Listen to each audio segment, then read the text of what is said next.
శ్రీ గురుభ్యో నమ. హరి ఓం. నాదు నాల్కపై నిలిచి నాట్యం ఆడేటి తల్లి, సత్యవాక్కుములు సరసంబుగ పల్కవే వద వద వరదే వాగదేశ్వరి. శివోహం సభ్యులందరికీ స్వాగతం అండి. సరే, నిన్నటి రోజున మనం పరీక్షిత్ రాజ్య పరిపాలన చేశారండి. రాజ్యం ఇచ్చి ధర్మరాజు గారు స్వర్గారోహణకి వెళ్ళిపోయారు అని చెప్పుకున్నాం కదండి. పరీక్షిత్ మహారాజు రాజ్యాన్ని అంతా సుభిక్షంగా పాలిస్తున్నారు. వాళ్ళ రాజ్యం అంతా సుభిక్షంగా 3 పూలు 6 కాయలతో మంచి వానలు పంటలు పాడి పంటలు ఎవరు ఏ బాధ లేకుండా అందరూ సంతోషంగా ఉన్నారు వారి రాజ్యంలో అని చెప్పుకున్నాం కదండి.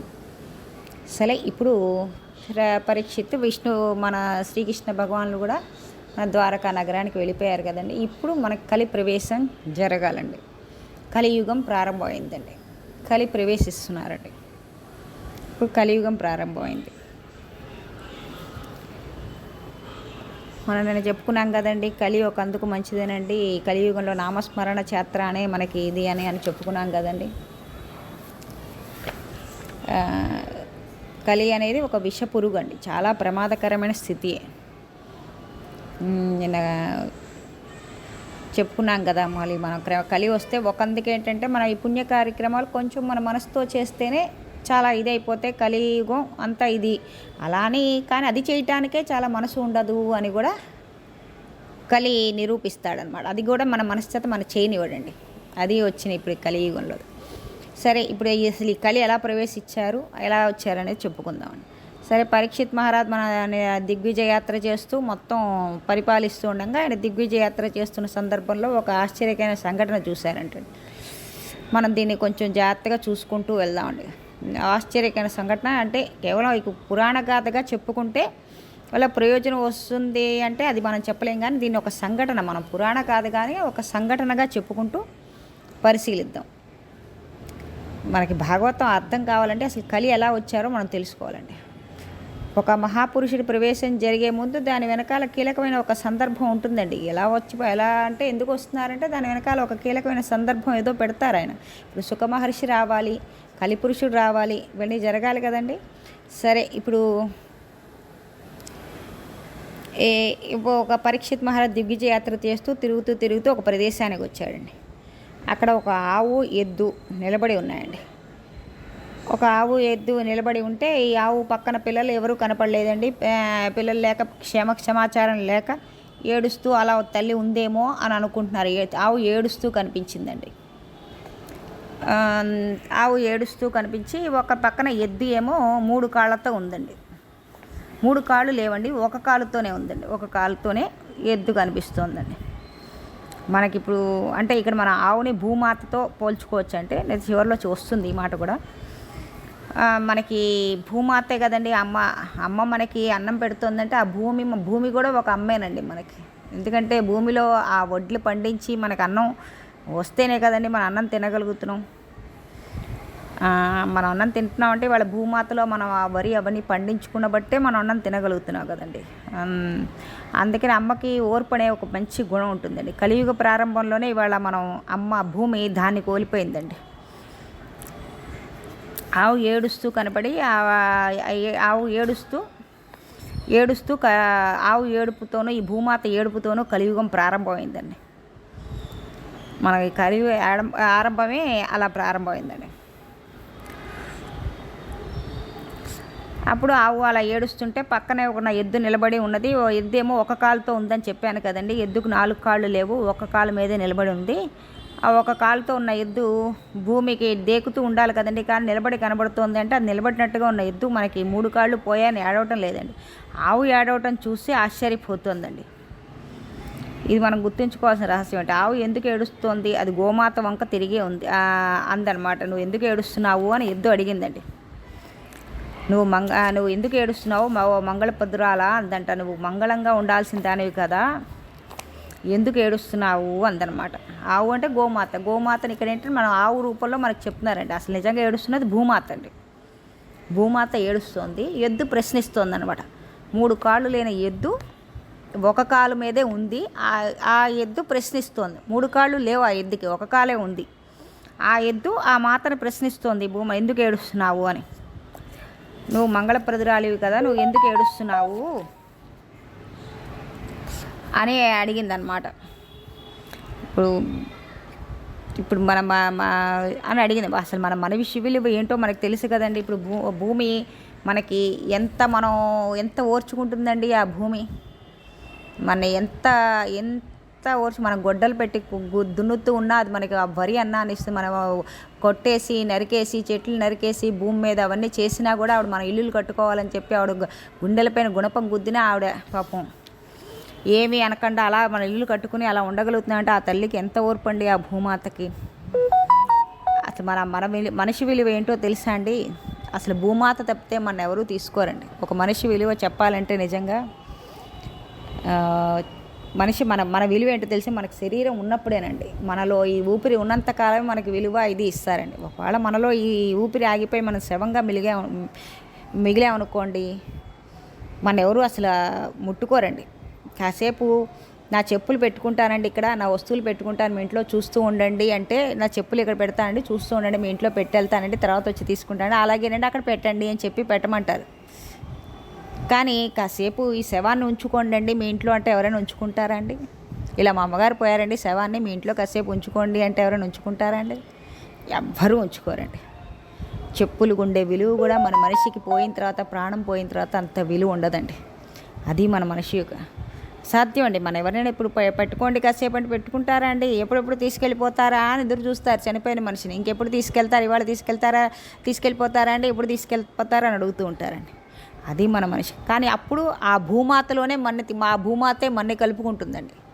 అప్పుడు కూడా మనకి ఆ భూమాతే మన్ని కలుపుకొని మన లోపల తను తీసుకుంటుందండి. మన ఆవిడ మటుకు మన తీసి నువ్వు ఇక్కడ భూమి మీద ఉండకూడదు అని అనదండి ఆవిడ మటుకు. అది భూమి యొక్క ఓర్పు అండి. అది భూమాత యొక్క గొప్పతనం అండి. అలాంటి భూమాతకి మనం రోజు ఒక్కసారైనా ఒక నమస్కారం పెడితే ఎంతో పుణ్యం అండి. అలాంటి భూమికి మనం ప్రణిపాతం మనం రోజు బయట అలాంటి భూమిలో కూడా మనం ఆ భగవంతుని చూసి నమస్కరించగల శక్తి అదేనండి నేను చెప్పింది. నిన్న మనం చెప్పాం కదండి. ఇప్పుడు మనం ఇవన్నీ భగవంతుడి స్పర్శగా మనం చూపించుకోవాలి. భూమి, నీరు, ఆకాశం, వాయువు అనే పంచభూతాల్లో కూడా మనం అలా భగవంతుని చూడగలగాలండి. అది రావాల్సింది. అందుకని ఆ భూమికి నమస్కరించుకోవటం చాలా మంచిదండి రోజు. ఇలా ఆవు ఏడుస్తుంటే ఎద్దు అడిగింది, నువ్వు ఎందుకు ఏడుస్తున్నావు, నీకేం బాధ కలిగింది, నువ్వు చాలా సంతోషంగా ఉండేదానివి కదా. ఎందుకంటే భూమి ఎప్పుడు సంతోషంగానే ఉంటుంది కదా. ఆవిడ అలా ఉంటుంది కాబట్టి మనం అలా ఉండగలుగుతున్నాం. లేకపోతే భూమి ఒక్కసారి కదిలితే మనం ఉండగలమండి కదా. ఆవిడ అలా సంతోషంగా అడిగితే అప్పుడు ఆ భూమి ఏంది, నేను దేనికి ఏడుస్తున్నానో తెలుసా, నేను ఎందుకు బాధ కలిగిందో నేను ఏడుస్తున్నాను తెలుసా, కృతయుగము మరో యుగమైనా నాకు ఈ బాధ ఎప్పుడూ కలగలేదు, ఏ యుగంలోనూ నాకు ఇంత బాధ కలగలేదు. భూమి నేను ఎప్పుడు బరువు ఎక్కిపోయానని ఎప్పుడు ఏడవదండి. మనకు తెలుసు కదండి. ఇప్పుడు ఒక మనిషి పుట్టాడు, అమ్మో నేను బరువు పెరిగిపోయా, నాకు ఇంకో భారం వచ్చింది భూమి మీదకి అని ఏడుస్తుందండి. ఒక మనిషి వెళ్ళిపోయారు, నాకు బరువు తగ్గింది అనుకుంటుందండి. అలా ఎప్పుడు అనుకోదండి. భూమి ఎంతమంది పెరిగినా ఆవిడ మోస్తూనే ఉంటుందండి. అది ఆ తల్లి యొక్క గొప్పతనం అదండి. భూమి ఎప్పుడైనా సరే అలా అయ్యో ఇప్పుడు మనమైనా అంతే కదా. మన పిల్లవాడు ఎప్పుడైనా ఇప్పుడు అన్నం తిన్నా, ఇంత అన్నం తిన్నా, ఇన్ని పాలు తాగినా, ఎప్పుడు ఏం చేసినా మనం బాధపడమండి. కానీ మనం ఎప్పుడైనా కొడుకు మనకి అబద్ధాలు చెప్పినా, తండ్రికి అపఖ్యాతి తెచ్చే పనులు చేస్తున్నా అప్పుడు అమ్మ బాధపడుతుందండి. మన లౌకికంగా అయినా అంతే కదండి. ఇప్పుడు మన పిల్లలు చక్కగా ఉన్నారనుకోండి, మనమేం బాధపడం. ఏదైనా తింటున్నారు, తిరుగుతున్నారు, చేస్తున్నారంటే మనమేం బాధపడం. కానీ ఏదైనా వాడు చెడ్డ పని, ఒక అబద్ధం చెప్పడం, లేకపోతే ఒక తండ్రికి అపఖ్యాతి తెచ్చే పనులు చేస్తున్నాడు అనుకోండి, ఆ తల్లి చాలా బాధపడుతుందండి. అప్పుడు అయ్యో ఇదేంట్రా ఇలాంటి బిడ్డ అని చాలా బాధపడుతుందండి. ఇప్పుడు ఈ భూమి కూడా అదే బాధపడుతుందండి. కలియుగంలో అందుకే గోవు బాధపడుతుంది. కలియుగం ప్రాణం ఎందుకు గోవు ఏడుస్తామంటే ఇప్పుడు భూమి అండి. అవే భూమి అండి. అప్పుడు ఆ ఎద్దు చెప్తోంది, కలి ప్రవేశించాడయ్యా, నేను ఏడుస్తున్నాను అంటావేంటి, నీకు 3 కాళ్ళు లేవని తనయుని చూసి నేను ఏడుస్తున్నానంది. నీకు 3 కాళ్ళే ఉన్నాయి, 3 కాళ్ళు లేవు, 1 కాళ్ళే ఉంది అంటే ధర్మం ఒక పాదం మీదే నడుస్తుంది. ఇప్పుడు ఈ భూమి మీద 4 పాదాల మీద ధర్మం నడవాలి కదండి. 4 పాదాల మీద కాకుండా ఒక్క కాలు మీదే నడుస్తుంది అయ్యా, అందుకని బాధ వస్తుంది అందంట ఆ భూమి. కలి బలవంతంగా రాలేదండి. ఈశ్వరుడు అనుగ్రహం వల్ల కలియుగం అంటేనే అతను రావాలి. మరి ఏ యుగ ధర్మం నేను చెప్పుకున్నాను, ఏ యుగంలో అతను రావాలి అని. కలియుగం అతను రావాలి. అతను రావడానికి కాలం దారి ఇచ్చింది. ఇప్పుడు కాలం ఈశ్వర స్వరూపం కదండి. ఎప్పుడైనా సరే మనకి కాలం ఈశ్వర స్వరూపం. ఒకసారి కాలం వెళ్ళిపోయిందంటే అది తిరిగి రాదండి. అందుకే కాలం ఈశ్వర స్వరూపం. ఆ కాలంలోనే మనం వచ్చి వెళ్ళిపోతూ ఉంటాం, వస్తూ ఉంటాం, మనుషులు పుట్టుకలు ఉంటాయి, వెళ్ళిపోతూ ఉంటాయి. ఈ కాలస్వరూపమే ఆ ఈశ్వరుడు అనమాట. ఇప్పుడు ఈ కలియుగంలోకి అడుగుపెట్టి పాదాలు ఇంకా ఉంచుకోలేదన్నమాట. అప్పుడే అడుగు పెడుతున్నాడు కలి. అప్పటికే పరిస్థితి అంతా మారిపోతుంది. ఎందుకంటే బిడ్డల్ని తల్లిదండ్రులు చూడటం ఇష్టపడకలేకపోవడం, పెద్దవాళ్ళని తల్లిదండ్రుల్ని బరువుగా భావించడం, అనిపించడం అవన్నీ అప్పటికే వచ్చేస్తున్నాయి కలియుగంలో. ఇవన్నీ వచ్చేస్తాయని భూమికి ముందే తెలిసిపోతుంది. కలి పురుషుడు వచ్చారు అంటే ఇంతే ఇలాగే ఉంటుంది, నా భూమి మీద ఇలా ఉంటుంది. కానీ ఇప్పుడు ఈ కలిపురుషుడు వచ్చేసేస్తున్నాడు, ఇక నీకు 3 పాదాలు పోయి 1 పాదమే మిగిలింది, అందుకనే బాధపడుతున్నానయ్యా అంది. ఇది మామూలు ఎద్దు కాదండి. ఇక్కడ మనకి ఆవు అంటే భూమాత అని చెప్పాను కదా. ఒక ఆవు ఎద్దు సంభాషణలో చెప్పారండి మనకి భాగవతంలో. ఆవు ఏడుస్తోంది, ఎద్దు ఒక కాలు మీద ఉండి ఆవును ప్రశ్నిస్తోంది అని. అంటే ఏంటంటే ఇక్కడ ఎద్దు అంటే ఒక ధర్మం అండి. భూమి మీద ధర్మం మాట్లాడుతోందండి. ధర్మం భూమికి ఎంత సంబంధమో చూడండి. ధర్మం అంటే ఇప్పుడు 4 పాదాలు అంటే ఏంటంటే సత్యము, శౌచము, తపస్సు, దయ. ఇవి 4 పాదాలతో నడవాలండి అసలు భూమి. సత్యము, శౌచము, తపస్సు, దయ. ఈ 4 పాదాల మీద ధర్మం నడుస్తూ ఉంటుందండి. ఇప్పుడు ఈ 4 పాదాలు లేకుండా ఒక్క పాదమే ఉందండి. అది ఏంటంటే సత్యం అనే ఒక పాదం. సత్యం అంటే ఏంటంటే ఈ భూమి జగత్తు అంతా ఇప్పుడు భూమి ఉండాలి, సత్యం అంతే. సూర్యుడు ఉదయించాలి, అది సత్యం అంతే.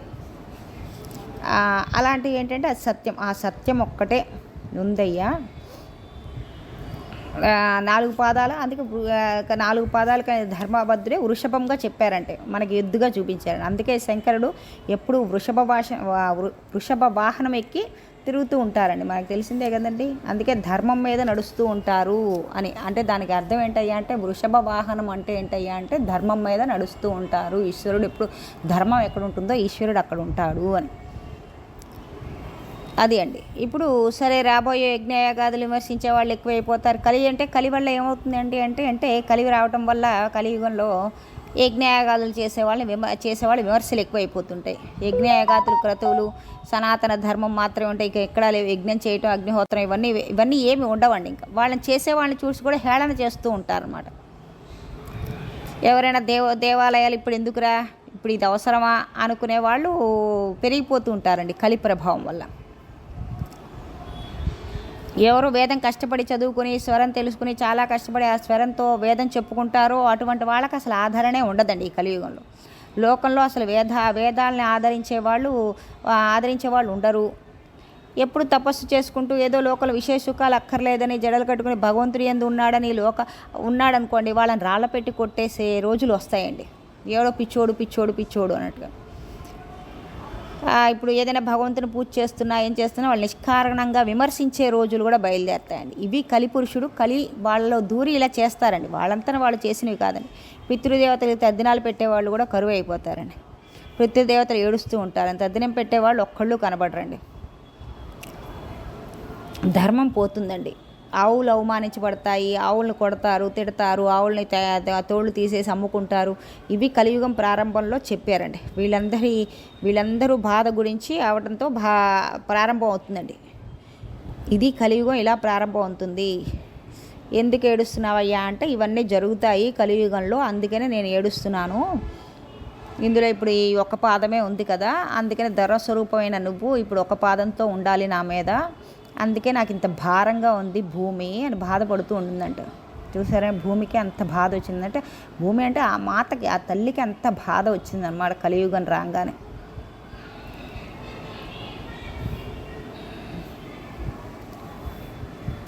సరే ఈశ్వరుడు ఇంకా ఉన్నాడు కాబట్టి సరే లోకాల్లో ఇంకా సరే ఎక్కడో ఒక మరి ఆయన కాపాడాలి కదా. మరి అన్నీ పోయినా ఆయనే వచ్చి కాపాడాలి కదా. మరి ధర్మ సంస్థాపన ఆయన చేస్తూ ఉండాలి కదా.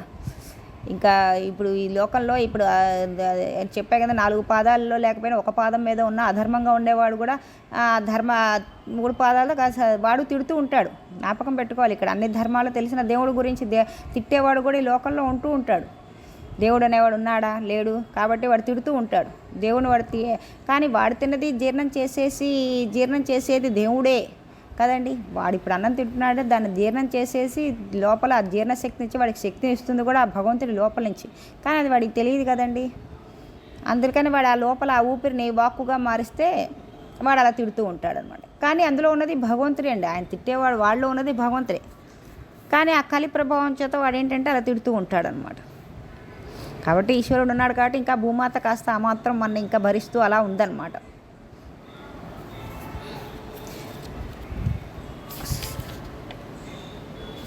సరే, అందుకని ఇప్పుడు మొదట ఈ ఎలా అండి, ఇప్పుడు మొత్తం చెప్పాం కదండి. శౌచము, సత్యము, శౌచము, తపస్సు, దయ, ఈ 4 పాదాల్లో ఒక్కొక్కటి పోతూ ఉంటుందండి. ముందు శౌచం పోతుందండి. ఎందుకంటే ఇప్పుడు మనం అది ఎలాగో మనం ఇప్పుడు ప్రస్తుతం కలియుగంలో చూస్తున్నాను. కనీసం చాలామంది, అంటే నేను అందరిని అంటలేదు, చాలామంది ఇప్పుడు వంట చేసేటప్పుడు కూడా స్నానం చేయకుండా చేసేస్తూ ఉంటారు. అది శౌచం కాదు కదా. ఇప్పుడు మనం తినే ఆహారాన్నే మనం శుభ్రంగా వండుకొని తినలేకపోతున్నాం అండి. ఎక్కడ పడితే అక్కడ అన్నీ తినేస్తుంటూ ఉంటాం, అన్నీ చేసేస్తూ ఉంటాం. ఒక శౌచం, ఒక శుభ్రం అది పోయింది కదండి. ఫస్ట్ శౌచం అనేది లేదు కదండి. అంతే కదా. గబక్కన ఒక్కొక్కసారి ఆ శౌచం అనేది మొదట పోతుందండి. బాహ్య శౌచం ఉండాలి అండి, అంతఃశౌచం ఉండాలి.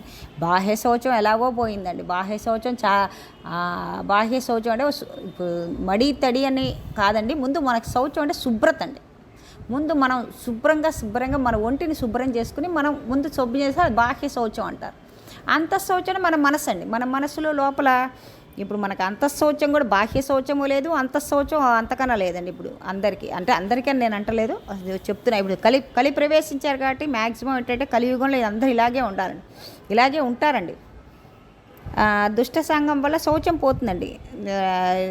ఇప్పుడు అనుకుంటుంటాం కదండి, పవిత్రోవా సర్వ అస్తాంగదోపిత యస్మరేత్ పుండరీకాక్షం సభ బాహ్య అభ్యంతర శుచి అంటాం. లోపల బయట 2 శుచిగా ఉండాలి అని పూజ చేసేటప్పుడు చెప్పుకుంటూ ఉంటాం. అలా చెప్పుకుని పూజ చేస్తాం. ఎందుకంటే బాహ్య శౌచము ఉండాలి, అంతఃశౌచము ఉండాలి. బాహ్య శౌచం అంటే బయటికి కనపడుతుంది, మనం కొంచెం శుభ్రంగా బయటికి కనిపిస్తాం. కానీ అంతఃశౌచం ఎవరికి కనపడదు కానీ మన మనస్సాక్షే దానికి అంతే. మన మనస్సాక్షే దానికి ఇది అండి. ముందు బాహ్య శౌచం వచ్చిందనుకోండి, అంతఃశౌచం ముందు ఫస్ట్ ప్రధానంగా బాహ్య శౌచం పెట్టుకుంటే తర్వాత అంతఃశౌచం వస్తుంది. మూడవది దయ అండి.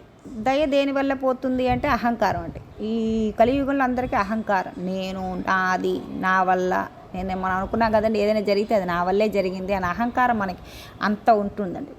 నా అంతటి వాడు లేడు అన్న అహంకారం వచ్చేస్తుంది అనమాట. ఈ అహంకారం ప్రబలంతో దయ అనేది పోతుందండి.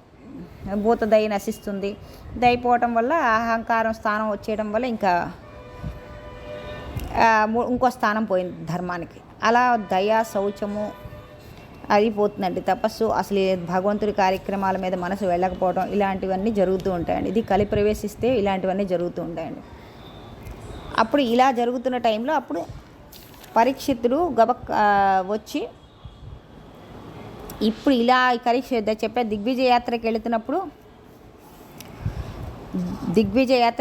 కలి ఇప్పుడు పరీక్షితుడు ఇదంతా చూస్తున్నాడండి. ఏడవటం ఇది చేస్తున్నావు కదా, ఎందుకు ఇలా ఇవన్నీ విన్నాడనమాట. ఇందుకని ఏడుస్తున్నాను, కలి ప్రభావం ఇలా ఉంటుంది అని పరీక్షితుడికి చెప్తున్నప్పుడు పరీక్షితుడు వారి స్వరూపాలు వృషభ గోవులకు గుర్తుపెట్టి, ఓహో అమ్మ ధరణీదేవి నువ్వు ఇంత బాధపడుతున్నావా, సరే అప్పుడు ఇంత బాధపడుతున్నావు, ఇలా ఉంటుందా కలియుగం అని చెప్పి అలా భూమి పరీక్షతో మాట్లాడుతున్నప్పుడు విన్నాడు కదండి. ఇప్పుడు పరీక్షిత్తుకే ఇవన్నీ ఒక దిగ్విజయ యాత్రకి వెళ్తున్నప్పుడు ఇవన్నీ మాట్లాడుకోవటం చూశాడండి.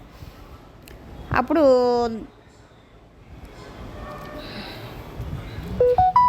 ఇప్పుడు వృషభం అందండి, కొంతకాలం అందరు కొంత కర్మ అన్నారు. ఇప్పుడు నేను ఈ ఇదంతా ఎందుకు జరుగుతుందంటే కొందరేమో కాలం అన్నారు, కొందరు కర్మ అన్నారు, కొంత యుగసంధి అన్నారు, ఇది యుగ లక్షణం అన్నారు, ఏవేవో కారణాలు చెప్తున్నారు. నా కాళ్ళు మాత్రం తెగిపోయాయ్యా అని అందంట. అంటే ధర్మం అందనమాట. ఎందుకు తెగిపోయాయి నా కాళ్ళు అనుకుంటే కొంతమంది కాలం కర్మం కలిసి రాలేదు అనుకుంటూ ఉంటాం కదా, అలా అని అందంట ధర్మం కూడా. చెప్పుడు అప్పుడు ఆ కలి పురుషుడు వచ్చి అప్పుడు గబాలన పరీక్షిత పాదాలు పట్టుకుని అన్నాడంట, నన్ను రక్షించండి, తప్పైంది, 3 పాదాలు నేనే నరికేశాను అన్నాడంట. కలి 3 పాదాలు నేనే నరికేశాను, మరి నేను రావాలి అలా అనగా కలే తెంచేశాడండి. కలి వస్తేనే కదండి మరి తెంచేశాడు ధర్మాన్ని. కాబట్టి ఇప్పుడు కలి ప్రవేశం జరిగిందండి. కలియే ధర్మం యొక్క 3 పాదాలు తీసేసి ఒక కాలు మీద ఉంచాడనమాట. అప్పుడు నేను స్థిరంగా మీరు ఇప్పుడు కలి అన్నాడు, నేను ఇంకా సుస్థిరంగా ఊడ్చుకోలేకపోతున్నాను, ఇది నా తప్పు కాదు, నేను రావాలి అందుకే ఈశ్వరుడు వెళ్ళిపోయాడు, ఈ కలియుగంలోకి నేను రావాలి, అందుకే ఈశ్వరుడు వెళ్ళిపోయాడు. నేను గట్టిగా ఊడ్చుకుని నిలబడలేకపోతున్నాను, నేను ఎక్కడ పడితే అక్కడ నీవు ధనుర్బాణాలు పట్టుకుని కనబడుతున్నావు అంటే పరీక్షిత్తు ధర్మంగా ఉంటాడు కదండి. పరీక్షిత్ దగ్గరికి ధర్మం రాలేదు, పరీక్షిత్తు రాజ్యంలోకి కూడా కలి రాలేడు, ఎందుకంటే ధర్మం ఎక్కడ ఉంటుంటో అక్కడ రాలేడు. అప్పుడు కలి అడుగుతున్నాడు అనమాట, బాబు నువ్వు ఇలా ధనుర్బాణాలు పట్టుకుని నేను ఎక్కడికి వెళ్తే అక్కడికి వచ్చేసి నన్ను చంపేస్తే నేను ఎక్కడ ప్రవేశించగలను, మరి యుగధర్మం నేను ఎలా పాటించగలను, ఇలా నేను ఉండటం కష్టం కదా, కలియుగంలో కలి అయినా నేను ప్రవేశించాలి కదా, మరి నా కాలం నాకు ఇచ్చారు కదా, అందుకని నువ్వు నాకు ఒక అవకాశం ఇవ్వు, నేను పలానా చోట ఉండమని చెప్పు, నేను అక్కడే ఉంటాను అని పరీక్షిత్తుని అడిగాట. అక్కడే ఉంటాను, అప్పుడు మిగతా వాళ్ళు ఎవరి జోలికి రాను, ఎక్కడ ఉండమంటే అక్కడే ఉంటాను అన్నాడంట. అప్పుడు సరే అలాగైతే సరే అయితే నేను అప్పుడు పరీక్షిత్ మహారాజు కాబట్టి నువ్వు ఎక్కడ ఉండాలో నేను చెప్తాను, నువ్వు అక్కడే ఉండు అని చెప్పి అన్నట్టు. అప్పుడు పరీక్షిత్ నీకు నేను 4 స్థానాలు ఇస్తాను, నువ్వు అక్కడే ఉండు అన్నాడంట. అప్పుడు పరీక్షిత్ చెప్పిన మొదటి స్థానం ఏంటి, జూదశాల, అంటే పేకాటలు జూదం ఆడుతూ ఉంటారు కదండి, అక్కడ ఉండు. రెండోది పానశాల, అంటే ఇప్పుడు మనం మత్తు పదార్థాలు తాగుడు వాళ్ళు తాగేవాడి చోట అక్కడ ఉండు అన్నట్టు. మూడో స్థానం ఏంటంటే స్వేచ్ఛా విహారులైన స్త్రీలు ఉంటారంటే వేశ్య, వాళ్ళ దగ్గర ఉండు అన్నట్టు. 4వది జీవహింస జరిగే ప్రదేశంలో ఉండు అన్నట్టు. ఈ 4 ప్రదేశాలు ఇచ్చారంటండి ఫస్ట్ పరీక్షిత్ మహారాజు.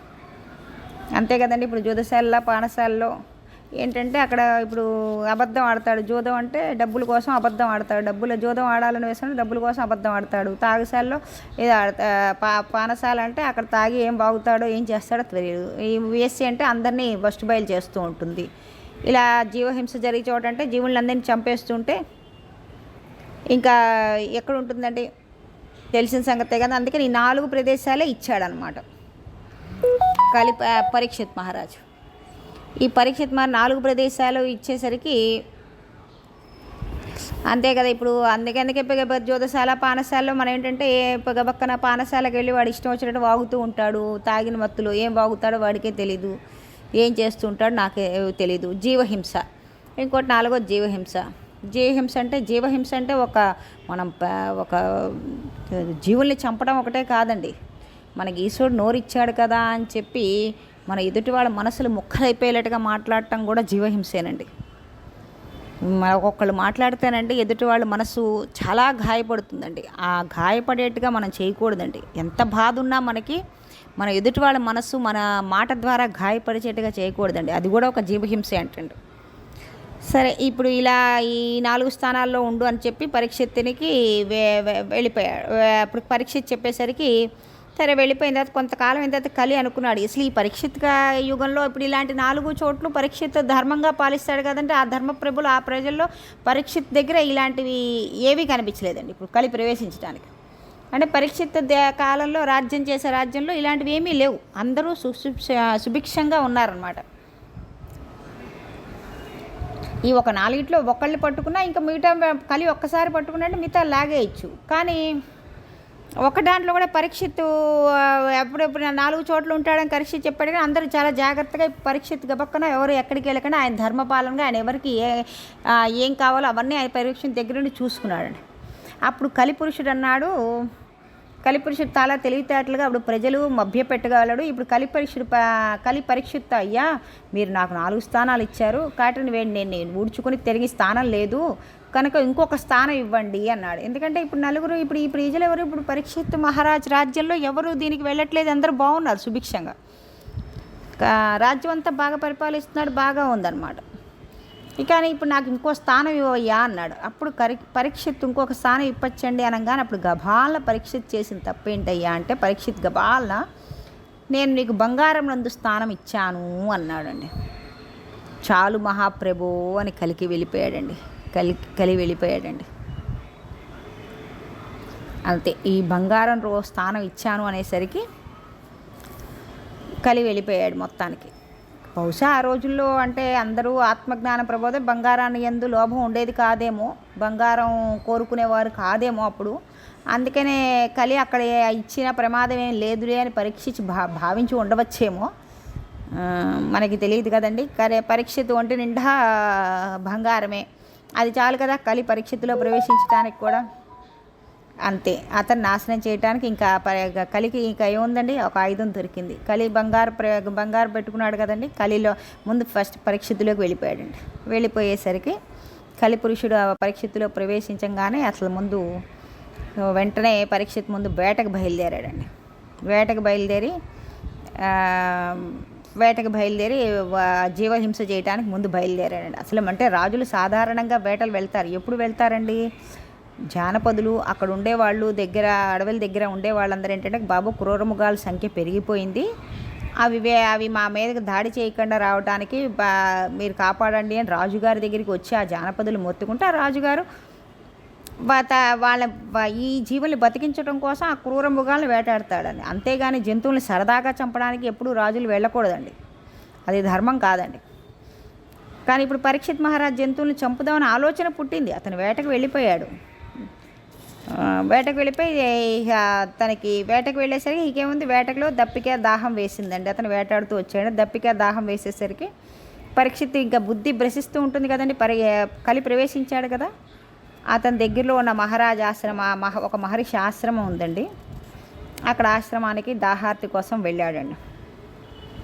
అక్కడ ఆశ్రమంలో అందరూ ఉన్నారు. సరే, పరీక్షిత్తు వారిని ఎవరినైనా అడగలేదు. అతనిలో అహంకారం ప్రవేశించింది. నేను నేరుగా ఇక్కడికి వస్తే నన్ను ఎవరూ పట్టించుకోరా అంటే, కలి ఒక్కొక్కటి ఎలా అంతటి పరీక్షిత్ మహారాజులో కలి ఎలాంటి ఆలోచనలు కలిగిస్తుందో చూడండి. మహారాజు వచ్చాను, ఎవరూ పట్టించుకోలేదు అని అక్కడ శమీక మహర్షి అని ఆయన దగ్గరికి ఆయన ఉన్నారండి. ఆయన తపోస్థితిలో ఉన్నారండి. ఆయన మంచి ధ్యాన నిమగ్నమై ఉన్నారండి. ఎవరు వచ్చేది ఏం చేసేది ఆయన తెలియట్లేదు. ఆయన మొత్తం ఫుల్ బ్రహ్మంలో రమిసిపోతూ ఉన్నారండి. అక్కడ ధ్యాన నిమగ్నమై ఉండగా అతను ఏం చేశాడంటే, అంతా అసలు ఇతను వచ్చింది ఆయనకు తెలియదు, ఆ మహర్షికి ఈయన వచ్చింది తెలియదు. ఈ కలిన నేను మహారాజుని, ఇంతటి వాడిని వస్తే నాకు ఎవరు లేచి ఇవ్వట్లేదా ఇది అనుకుంటూ కలి ప్రవేశించే పరీక్షిత్ మహారాజ్కి అక్కడ ఒక చనిపోయిన పాము కనిపించిందండి కింద. అది తీసి ఆ శమీక మహర్షి దాహార్తి కోసం వెళ్ళాడు. అప్పుడు చూడండి కలి ఎలా అది తీసి ఆ శమీక మహర్షి మెడలో వేశాడంట, చనిపోయిన పాముని తీసి. ఆయనకేమీ తెలియదండి, ఆయన బ్రహ్మంలో రమిస్తున్నాడు. ఈయన చల్లటి పాము వేస్తే ఏంటి, ఆయన మెడలో చనిపోయిన పాము ఒకటి ఉంటే అది మెడలో చూడండి ఎంత ఇదిగా ప్రవర్తిస్తున్నాడు. కలి ప్రవేశించేసరికి అంతటి పరీక్షిత్ మహారాజు, అంత జ్ఞానమున్న పరీక్షిత్ మహారాజు, అంత గొప్పగా పరిపాలించిన పరీక్షిత్ మహారాజు ఇవాళ ఎలా ప్రవర్తిస్తున్నాడో చూడండి. అంటే అహంకారం తలకి ఎక్కేసింది అలాగా. ఇప్పుడు తెల్లవారితే పొద్దున్నే లేచి ఆయన బ్రాహ్మణులకు నమస్కారం చేసి ఆయన పరీక్షిత్ మహారాజు ఇవాళ కలి ప్రవేశించంగానే ఎంత అహంకారంతో విచక్షణ కోల్పోయాడో చూడండి. ఒక స్థానంలోంచి కలి ఇంకో స్థానంలోకి వెళ్ళిపోతున్నాడు. ఫస్ట్ బంగారంలో ప్రవేశించాడు. ఇక ఆయనతో అంత వేగంలో మార్పు వచ్చేస్తాం, వేగంగా జారిపోతున్నాడు పరీక్షిత్ మహారాజు. అలా మెడలో వేసేసి పాము వెళ్ళిపోయాడండి. అతను మెడలో వేసేసి వెళ్ళిపోయి అతను అవమానించి వెళ్ళిపోయాడు. కానీ ఆయనకేం తెలియదండి. ఇప్పుడు సుఖ మహర్షి ఆయన ఏంటి, ఇంకా మెడలో పాము వేసినా ఆయనకేం తెలియదు. ఆయన ఏంటంటే రమిస్తున్నాడు బ్రహ్మంలో, ఆయనంతా ఆయన అసలే తెలియదు. సరే, ఆయన వెళ్ళిపోయి అక్కడ దాహార్తి తీసుకుని ఎవరో మంచినీళ్ళు ఇస్తే అవి తాగేసేసి ఆ లోపలికి వెళ్ళిపోయాడండి. ఈ మహర్షి మటుకు ఆయన వచ్చింది తెలియదు, ఈ మహారాజు వచ్చింది తెలియదు, వెళ్ళింది తెలియదు ఆ మహర్షికి. మహారాజు కాదు, మహర్షికి.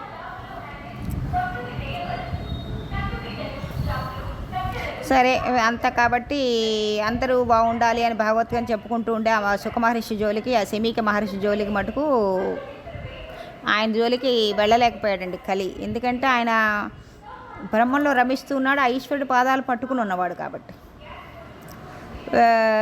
వెనక్కి వెళ్ళిపోయాడు. సరే పరీక్షిత్ మహారాజు కూడా వెనక్కి వెళ్ళిపోయి ఇంటికి వెళ్ళంగానే ఏం చేశాడంటే, సరే తన బంగారం కిరీటం తీసి పక్కన పెట్టాడండి. పక్కన పెట్టి ఇంటికి వెళ్ళంగానే అంతే కదండి, అందరూ అంతే తీసివేయటం పక్కన పెట్టేసేసరికి అప్పుడు కలి తీసి పక్కన పెట్టేసరికి వెంటనే పరీక్షిత్ మహారాజ్కి జరిగిందంతా గుర్తొచ్చింది. నేనేంటి ఇంత చేశాను, నేను ఆశ్రమానికి వెళ్ళటం ఏంటి, అసలు వేటకు వెళ్ళటం ఏంటి, ఆశ్రమానికి వెళ్ళటం ఏంటి, ఊరుకోకుండా చచ్చిన పావును తీసి ఆయన మెడలో వేయటం ఏంటి, ఇంత చేశానా నేను, ఎందుకు ఇలా జరిగింది, అయ్యో అనుకుని చాలా బాధపడ్డాడంటే. నేనేంటి ఇలా ప్రవర్తించానేంటి అని చాలా బాధ వేసింది, ఎంత తప్పు చేశానో కదా అని పశ్చాత్తాపడ్డాడండి. పరీక్షిత్ నిజంగా సహస్థితి అది కాదండి, కానీ కలిపురుషుడు వల్ల అతను అలా భ్రష్టుడు అయిపోయాడండి. అప్పుడు అసలు నేను అంత మహర్షి మెడలో చచ్చిన పాము వేయటం ఏంటి అని అక్కడ సమీపంలో ఉన్న మునికుమారులు చూశారండి. అది పరిగెత్తుకుంటూ వచ్చి ఆ మునికుమారులో ఒక కుమారుడి మహా తపస్వి అండి. ఆయన ఆ మహర్షి యొక్క కొడుకేనండి, ఆ శమీక మహర్షి యొక్క కొడుకేనండి. మా నాన్నగారి మెడలో నువ్వు చనిపోయిన పాము వేస్తావా, నువ్వు ఇప్పటికీ 7 దినముల్లో నిన్ను ఒక సర్పము కాటేసి నువ్వు చనిపోతావు అని శపించేశాడండి. ఆయన వాళ్ళ నాన్నగారి మెడలో అలా మృత్యుదేవి చెప్పించేశాడు. ఆ భులిమాలకు చేతిలో దర్భ పట్టుకుని మొత్తం నీళ్లు తీసుకుని వదిలేసి చెప్పించేశాడు పరీక్షిత్ మహారాజుని. అప్పుడు నీకు ఎవరు అడ్డొచ్చినా, విష్ణువే ఈశ్వరుడే అడ్డొచ్చినా నేటికి నువ్వు 7వ రోజు నాటికి చచ్చి ఊరుకుంటావు.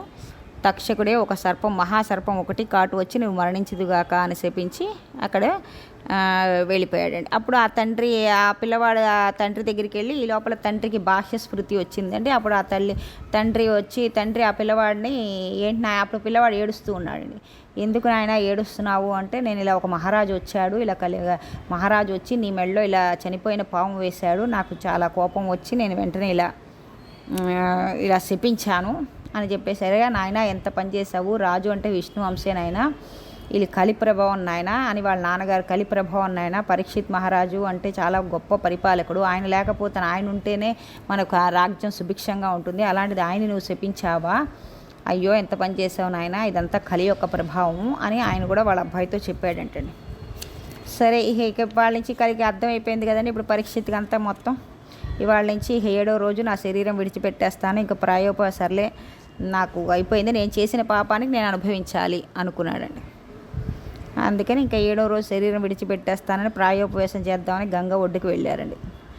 గంగ ఒడ్డుకు వెళ్ళి ఈశ్వరుడు ముందు నిలబెట్టి గంగ ఒడ్డున ఎదురుకుండా వెళ్ళి, అంటే గంగ దగ్గరికి ఎందుకు వచ్చి వెళ్ళారంటే అమ్మ గంగమ్మ అని పిలిస్తే చాలుట, ఎవరైనా గంగ దగ్గరికి వెళ్ళి అలా పిలిస్తేట గంగమ్మ పొంగిపోయి పిలిచి వాళ్ళు ఎంతో అనుగ్రహిస్తుందంటే. గంగలో స్నానం చేయటం అంటే తద్వారా అతని తప్పులన్నింటినీ తీసివేసి మోక్షం ప్రసాదించి పంపేస్తుందంటే. గంగమ్మ తల్లికి అంత ఇది అండి. ఎందుకంటే గంగ అంటే సాక్షాత్ ఈశ్వరుని తగిలి వచ్చింది కదండి. మనం గంగా అవతరణలో తర్వాత ఎప్పుడో చెప్పుకుందాం. ఈశ్వరుని యొక్క జటాజూటం నుండి రాలువారిన గంగ కదండి. ఈశ్వరుని శరీరం అంతా స్పృశించి గంగ నేల మీదకి వచ్చింది.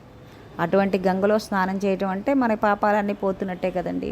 ఒక్కసారి అంత గంగమ్మ అని తలుచుకుని ఆ పాపాలు పోతాయండి. అందుకని ఆయన కూడా గంగా ఒడ్డుకు వెళ్ళి ప్రాయోపవేశం చేద్దాం అనుకుంటే ఈ లోపల అక్కడ గౌతమ మహర్షులు, అగస్త్యుడు, విశ్వామిత్రులు మొదలైన వారందరూ ఋషులు వచ్చారండి. పరీక్షిత్తు చూసి ఏంటంటే ఇదంతా చెప్పాడు, ఇలా జరిగింది. నిన్నటి వరకు ఎక్కడా స్థానం లేని పరీక్షిత్తు బంగారం స్థానం ఇచ్చేసరికి విజృంభణ ప్రారంభించాడు. 7 రోజుల్లో నేను ఎలాగో చనిపోతానని తెలుసు, నాకు ఎవరు మోక్షం ప్రసాదించగలరో చెప్పవలసింది అని అడుగుతుంటే అని ఆర్తితో అడిగాడండి. ఆర్తితో పరీక్షిత్తు ఈ 7 రోజులు నాకు ఏది తెలుసుకుంటే మోక్షం వస్తుంది అని అడిగాడండి. ఎంత విచిత్రమో చూడండి. ఇంత ధర్మపరాయణుడు, ఇంత ఇది కలి చేతిలో వచ్చేసరికి ఒక్కసారిగా ఎలా అయిందో చూడండి. సరే అప్పుడు అటుగా వెళుతున్న ఒక సుఖబ్రహ్మ మనకి వచ్చారండి. అటుగా ఒక పాలుడుగా సుఖబ్రహ్మ వెళ్ళిపోతుంటే పరీక్షిత్ ఆయన చూసి, ఓ మహర్షి, మీరు చాలా విమానంగా కనిపిస్తున్నారు, నేను పలానా ఇలా వంశస్థుణ్ణి, నాకు ఇలా జరిగింది, నేను ఇలా వెళ్ళిపోతున్నాను, నాకు కొంచెం ఆయనకు అన్నీ సేవలు చేసి అర్ఘ్యపార్ఘ్యాలన్నీ ఇచ్చి నాకు ఇలా మోక్షం ప్రసాదించవలసింది అని అడిగారండి. అప్పుడు సుఖమహర్షి అటు వెళ్ళిపోతున్న ఆయన చెప్పాను కదండి మొన్న 7 రోజులు కూర్చుని భాగవత ప్రవచనం చెప్పారండి. ఇది పరీక్షిత్కి మనకి భాగవతం వినటానికి. ఈ పరీక్షిత్ ఇది వినంగానే ఓహో అని మరణ భయం పోయిందండి. మొత్తం సుఖబ్రహ్మ రావడం ఒక గొప్పతనం ఉందండి. ఏదో ఇప్పుడు మన ఒక సమస్య వచ్చిందనుకో, సమస్య ఏర్పడటం గొప్పతనం కాదండి, ఆ సమస్యకి పరిష్కరించగలటం గొప్ప అండి. కలియుగం ప్రవేశించని దాని ప్రభావితమైన పరీక్షిత్ మాకు ఒక్కడే కాదండి, కలియుగంలో మనందరం కూడా కలి చేత బాధింపబడుతున్న వాళ్ళమే. కలి రావడం తప్పు కాదండి, ఆయన డ్యూటీ ఆయన చేసుకుంటూ వెళ్తున్నాడు. మనం ఎలా ఉండాలి, కలిభార పడకుండా ఎలా కాపాడుకోవాలి. ఒక సమస్య వచ్చిందనుకోండి, మన సమస్యనే ఆలోచిస్తూ కూర్చుంటే కాదండి, పరిష్కారం ఆలోచిస్తే సమస్య తీరుతుంది. అంతే కదండి. ఇప్పుడు మన జీవితంలో ఎప్పుడైనా ఏదైనా సమస్య వచ్చిందనుకోండి, లబోదిబో వచ్చింది, ఆ సమస్య వచ్చింది, ఈ సమస్య వచ్చింది అనుకుంటూ ఉంటాం. కానీ ఆ సమస్యకి పరిష్కారం అంటూ వెతకండి. ఆ పరిష్కారం వెతికితే ఏంటంటే ఆ సమస్య పోతుంది. కాబట్టి ఇప్పుడు మనం కలిపురుషుడు వచ్చాడని బాధపడుతున్నాం, కానీ కలిపురుషుడు వచ్చాడు, కానీ ఆ కలి మన్ని పాడు చేయకుండా ఎలా ఉంచుకోగలగాలి మనం ఈ కలియుగంలో, అది తెలుసుకోవాలి కదండి. కాబట్టి ఇప్పుడు కలి బాధ నుండి తప్పించుకోవడానికి మార్గం ఏదైనా ఉందా? ఇది చెప్పేవాడు ఎవరైనా ఉన్నారా? మనందరం కలి బాధలు పడుతున్న వాళ్ళమే కదా. కలి బాధలు ఏంటో మనకి అందరికీ తెలుసు. ఈ యుగంలో కలి ప్రభావం ఎక్కువ ఉండటం చేతే కదా మన మనసును ఈశ్వరుడు యందు ఉండలేకపోతున్నాం. అదే కదా ఇప్పుడు మన బాధ అంతా. కలి ప్రవేశం జరిగింది, తర్వాత మనకి ఈశ్వరుడి పాదాల యందు విస్మృతి లేకుండా భక్తి పొందడం కావాల్సిన మార్గము, లేదా కలి ప్రవేశం తర్వాత కలి ప్రభావం మన మీద ప్రసరించకుండా ఉండటం కోసం మనం చేయవలసిన ప్రయత్నం మనం చేద్దాం. అలా చెయ్యాలంటే అది ఏం చేయాలని చెప్పగల సమర్థుడు ఒకటి రావాలి కదా. ఇప్పుడు మనకి ప్రాబ్లం వచ్చింది, సొల్యూషను రావాలి అంటే ఆ సొల్యూషన్ ఏదో మన స్ఫురణకైనా రావాలి, అది లేదా ఎవరి ద్వారా అయినా తెలియాలి దానికి ఆ సమస్య యొక్క పరిష్కారం. అలాగే అటువంటి సమర్థుడు ఇప్పుడు వచ్చాడని ఆయనే సుకుడు అండి. అటువంటి సుఖబ్రహ్మ వచ్చి పరీక్షిత్ మహారాజు గారితో ఈ భాగవతం చెప్పడం ప్రారంభించారు. ఎవరైతే భగవంతుణ్ణి పట్టుకుంటారో వాళ్ళ కలిపురుష ప్రభావం వాళ్ళ మీద కనిపించదు.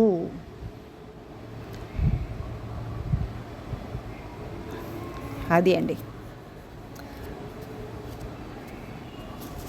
అది ఇప్పుడు మనకి ఇప్పుడు మనం ఏంటంటే ఈ కలియుగంలో ఎక్కువ భగవన్నామస్మరణ వైపు మనసు వెళ్ళదండి. ప్రయత్నపూర్వకంగా మనమే ఆ భగవన్నామస్మరణ వైపుకు తిప్పాలండి. ఎందుకంటే కలిపురుష ప్రభావం వెళ్ళనివ్వరండి.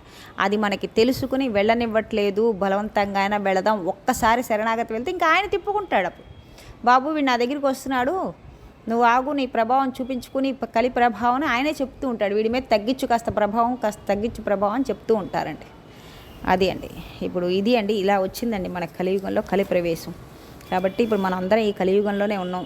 అంతటి పరీక్షిత్ మహారాజునే ఆ కలి మహాపురుషుడు వదలలేదు. మనం ఎంతటి వాడమండి, అంటే మనం ఎంత జాగ్రత్తగా ఉండాలండి, ఎంత ఇదిగా ఉండాలండి.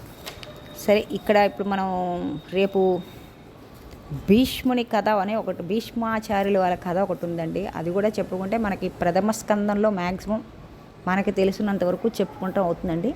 రేపు భీష్ముని గురించి చెప్పుకుంటే ఒక ప్రథమ స్కందం కంప్లీట్ చేసుకునే వాళ్ళం అవుతామండి. సరే, రేపు భీష్ముని కథ చెప్పుకుందామండి. ఇప్పటివరకు అర్థమైంది అనుకుంటా అండి. సర్వే జనా సుఖినో భవంతు, స్వస్తి.